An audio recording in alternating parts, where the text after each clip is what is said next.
Ops, huwag ka muna mag-scroll kasi may good news ako sa'yo. Ikaw ba isa sa pamilya mo matagal na nagsuffer sa mga ganitong klase ng sakit?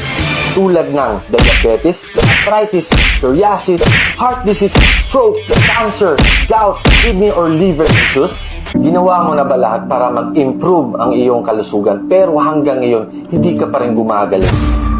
What if kung sasabihin ko sa iyo na mostly sa mga ganyang klase ng sakit can be addressed naturally by this revolutionary device na tinatagurian ngayong Miracle Blower and Fountain of Youth device? Yes, kasi aside sa gagaling ka pa, pwede ka pang bumata.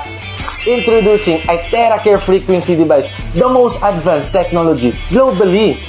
Ang device na na-predict na before ni Albert Einstein. Future medicine will be the medicine of all frequencies.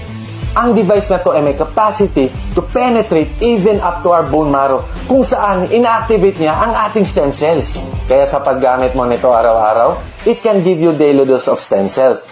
While ginagamit mo siya na nasa bahay ka lang. At buong pamilya mo pa ay ma-enjoy sa health benefits nito.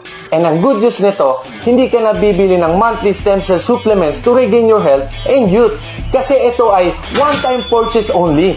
Kung testimonies lang po ang pag-uusapan, ang dami na pong natulungan ng device na to. We have 10,000 testimonies globally. So ano pang hinihintay mo?